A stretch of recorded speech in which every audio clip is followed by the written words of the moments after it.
विद्यार्थियों, कैसे हो आप सभी। मैं रवि रंजन सर स्वागत करता हूं आपका अपने YouTube चैनल इंग्लिश मस्ती रवि के एक बेहतरीन क्लास में। प्यारे विद्यार्थियों, आज के क्लास में हम शुरू करने जा रहे हैं बिहार बोर्ड 12th इंग्लिश के प्रोज सेक्शन को। प्यारे विद्यार्थियों, हमने पोएट्री सेक्शन के 1 से 10 लेसन तक को खत्म कर दिया है। आज से आपका प्रोज सेक्शन शुरू होगा, जिसमें हम आज आपको प्रोज सेक्शन का जो पहला अध्याय है इंडियन सिविलाइजेशन एंड कल्चर, उसकी शुरुआत करने जा रहे हैं। यदि आप अभी तक फ्री पीडीएफ के लिए हमारे टेलीग्राम चैनल इंग्लिश मस्ती रवि से नहीं जुड़े हैं तो जरूर जुड़िए। और यह जो क्लास है साइंस आर्ट्स कॉमर्स सभी विद्यार्थियों के लिए है। तो प्यारे विद्यार्थियों, चलिए हम लोग इस चैप्टर की शुरुआत करते हैं, जो कि आपका चैप्टर है इंडियन सिविलाइजेशन एंड कल्चर। और सबसे पहले सब चैप्टर की तरह इस चैप्टर में भी हम सबसे पहले लेखक परिचय को जानेंगे।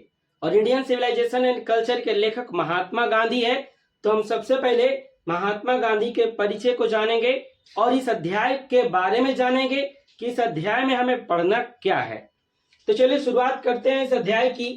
तो ये आपका प्रोज चैप्टर 1 है ना, जिसका नाम है इंडियन सिविलाइजेशन एंड कल्चर।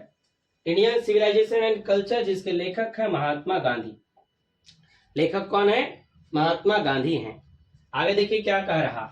तो हम लेखक परिचय को देखेंगे, जो कि आपके किताब में है ना, पहले पेज में दिया हुआ है। कह रहा, मोहनदास करमचंद गांधी 1869 to 1948। मोहनदास करमचंद गांधी यानी महात्मा गांधी, जिनका जन्म 1869 में और मृत्यु 1648 ईस्वी में हुआ। पॉपुलरली नोन एज बापू और the father of the nation, है ना। क्या कह रहा, सबसे पहले मीनिंग को जानते हैं। पॉपुलरली मतलब होता है लोकप्रिय रूप में, नोन एज मतलब जाने जाते हैं, बापू मतलब बापू, और फादर ऑफ नेशन मतलब होता है राष्ट्र के पिता। तो महात्मा गांधी को लोकप्रिय रूप से बापू के रूप में और राष्ट्रपिता के रूप में जाना जाता है ना। हमारे राष्ट्रपिता कौन है? तो महात्मा गांधी हैं। और बापू के रूप में भी जाना जाता है, तो किन्हें जाना जाता है? महात्मा गांधी को जाना जाता है। आगे देखिएगा क्या कह रहा, was more a spiritual leader than a politician. Spiritual leader मतलब क्या होता है? आध्यात्मिक नेता। और पॉलिटिशियन मतलब क्या होता है? राजनीतिज्ञ। तो कह रहा, महात्मा गांधी जी जो थे वो एक राजनीतिज्ञ से ज्यादा क्या थे? आध्यात्मिक नेता थे। कहने का अर्थ यह हुआ कि महात्मा गांधी नेता तो थे ही, है ना। क्या थे? नेता तो थे ही, राजनीतिज्ञ तो थे ही, लेकिन उससे कहीं ज्यादा क्या थे? स्पिरिचुअल लीडर थे, आध्यात्मिक नेता थे। आगे देखिए क्या कह रहा, he successfully used truth and non violence. उन्होंने सफलता पूर्वक, ही मतलब उन्होंने, सक्सेसफुली मतलब सफलता पूर्वक, यूज्ड मतलब प्रयोग किया, किसका? ट्रूथ मतलब होता है सच्चाई, नॉन वायलेंस का मतलब होता है अहिंसा। आगे देखिए क्या कह रहा, एज मतलब के रूप में, किसके रूप में? चीफ वेपन मतलब होता है मुख्य हथियार या मुख्य औजार। अगेंस्ट किसके विरुद्ध? अगेंस्ट मतलब होता है के विरुद्ध, द ब्रिटिश रूल। और किसके विरुद्ध? तो अंग्रेजी सरकार के विरुद्ध, ब्रिटिश रूल के विरुद्ध। कहाँ? इन इंडिया, भारत में। एंड हेल्प मतलब मदद किया। किस चीज में मदद किया बाबू? इंडिया, भारत को किस चीज के लिए? गेन मतलब प्राप्त करना। इंडिपेंडेंस मतलब आजादी। तो मीनिंग तो हम देख लिए, अब हम समझते हैं इसका हिंदी क्या कहना चाह रहे हैं। तो कहना चाह रहे हैं बाबू कि वो क्या थे? एक राजनीतिज्ञ से ज्यादा एक आध्यात्मिक नेता थे। और क्या कह रहा, ही सक्सेसफुल्ली, उन्होंने सफलतापूर्वक यूज्ड प्रयोग किया, किस चीज का? सत्य का। एंड नॉन वायलेंस अहिंसा का। किस रूप में? तो एज द चीफ वेपन, मुख्य हथियार के रूप में, मुख्य औजार के रूप में। जैसे मुख्य हथियार या मुख्य औजार के रूप में लोग गोली बंदूक का प्रयोग करते हैं, लेकिन महात्मा गांधी ने गोली बंदूक का प्रयोग नहीं किया। किस चीज का प्रयोग किया? तो सत्य और अहिंसा का प्रयोग किया, है ना। किसके विरुद्ध? अगेंस्ट मतलब के विरुद्ध, द ब्रिटिश रूल। किसके विरुद्ध? तो अंग्रेजी सरकार के विरुद्ध, है ना, ब्रिटिश रूल के विरुद्ध। कहाँ? भारत में, इन इंडिया, कहाँ? तो भारत में। And held India gain independence, और क्या किया? और महात्मा गांधी ने सत्य और अहिंसा का प्रयोग करके भारत को स्वतंत्रता दिलाई। ठीक है, आगे देखिए क्या कह रहा बाबू, कह रहा from 1915 till 1948 he completely dominated Indian politics। From मतलब क्या होता है? से। टिल मतलब क्या होता है? तक। कंप्लीटली मतलब होता है पूर्णतः। डोमिनेटेड मतलब होता है अधिकार जमाया। और इंडियन पॉलिटिक्स मतलब होता है भारतीय राजनीति, है ना। तो कह रहा कि महात्मा गांधी जी जो हैं वो 1915 से लेकर के 1948 तक भारतीय राजनीति में अपना पूर्णतः अधिकार जमाया, है ना। आपसे ऑब्जेक्टिव में पूछ सकता है कि भारतीय राजनीति में महात्मा गांधी कब से कब तक अपना अधिकार जमाए रखे? तो 1915 ईस्वी से 1948 ईस्वी तक।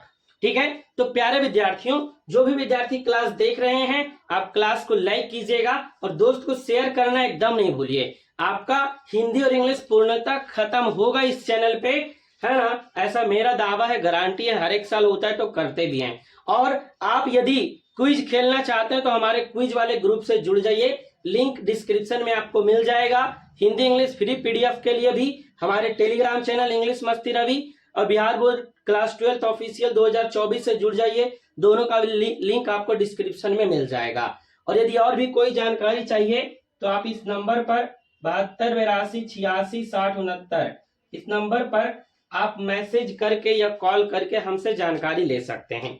चलिए आगे देखते हैं क्या कह रहा। आगे कह रहा ही डाइड, वे मारे गए, है ना। He died at the hand of fanatic on 13 जनवरी 1948, है ना। फैनेटिक मतलब क्या होता है बाबू? फैनेटिक मतलब होता है कट्टर। फैनेटिक मतलब क्या होता है? कट्टर। तो वो कट्टर के हाथों, है ना, at the hand of fanatic, एक कट्टर के हाथों 30 जनवरी 1948 ईस्वी को मारे गए। यानी 30 जनवरी 1948 को आपको भी पता है नाथूराम गॉडसे ने गोली मारकर महात्मा गांधी की हत्या कर दी थी, है कि नहीं। तो महात्मा गांधी की मृत्यु कब हुई? 30 जनवरी 1948 ईस्वी को। ठीक, नेक्स्ट देखते हैं। कह रहा his autobiography my experiment with truth, है ना, उनका ऑटोबायोग्राफी। अब देखिए यहाँ बायोग्राफी और ऑटोबायोग्राफी दो वर्ड होता है। ऑटोबायोग्राफी मतलब होता है बाबू आत्मकथा। ऑटोबायोग्राफी मतलब क्या होता है? आत्मकथा। और बायोग्राफी मतलब होता है वैसा कथा जो किसी व्यक्ति का तो होता है लेकिन किसी दूसरे व्यक्ति के द्वारा लिखा जाता है, तो उसको बायोग्राफी कहते हैं। तो कह रहा इनका जो ऑटोबायोग्राफी है वो कौन सा है? माई एक्सपेरिमेंट विथ ट्रूथ, सत्य के साथ मेरा प्रयोग। एक्सपेरिमेंट मतलब क्या होता है? प्रयोग होता है। विथ ट्रूथ, ट्रूथ मतलब क्या होता है? सच्चाई, यानी सत्य के साथ मेरा प्रयोग, है ना। तो इनका जो ऑटोबायोग्राफी है माई एक्सपेरिमेंट विथ ट्रूथ, सत्य के साथ मेरा प्रयोग, and numerous article that he wrote for young India, और अनेकों लेख। न्यूमरस मतलब क्या होता है? अनेकों। आर्टिकल्स मतलब क्या होता है? लेख। दैट मतलब जो, रोट मतलब लिखे, किसके लिए? Young India. यंग इंडिया एक न्यूज़पेपर का नाम है। ठीक है, आपसे पूछेगा कि महात्मा गांधी किस पेपर के लिए लेख लिखे? बहुत सारा, तो यंग इंडिया के लिए। किसके लिए? Young India. तो आप देखिए यहां से फिर देखते हैं, कह रहा माई एक्सपेरिमेंट विथ ट्रूथ, तो उनका ऑटोबायोग्राफी है और उन्होंने अनेकों लेख लिखे, किसके लिए? है ना, यंग इंडिया न्यूज़पेपर के लिए। And the speeches that he delivered on different occasions, और उन्होंने भाषण दिए। स्पीचेज मतलब क्या होता है? भाषण, है ना। एंड द स्पीचेज, और भाषण, दैट जो ही डिलीवर्ड, डिलीवर्ड मतलब होता है भाषण देना। तो और उन्होंने अनेक भाषण, अनेक लेख, है ना, भाषण दिए ऑन डिफरेंट ओकेजन, विभिन्न अवसरों पर। डिफरेंट मतलब क्या होता है? भिन्न भिन्न या विभिन्न विभिन्न। ठीक है, ओकेजन मतलब क्या होता है? अवसर। तो उन्होंने बहुत अवसरों पर भाषण दिया और यंग इंडिया जो न्यूज़पेपर है उसके लिए आर्टिकल लिखे। आगे देखिए क्या कह रहा, reveal him not only as an original thinker but also as a great master of chaste idiomatic English, समझिए, not only as an original thinker but also as a great master of chaste idiomatic English. समझिए आगे क्या कह रहा है ना। Reveal मतलब होता है प्रदर्शित करना, नॉट ओनली मतलब ना केवल बल्कि, नॉट ओनली बट आल्सो जो है वो एक साथ आता है, इसका हिंदी होता है ना केवल बल्कि। ठीक, ओरिजिनल थिंकर मतलब होता है वास्तविक विचारक। आगे देखिए मीनिंग आपका है great, great master of chaste idiomatic English, मुहावरेदार अंग्रेजी के विशुद्ध ज्ञाता। ठीक है, क्या होगा इसका हिंदी, मुहावरेदार अंग्रेजी के विशुद्ध ज्ञाता।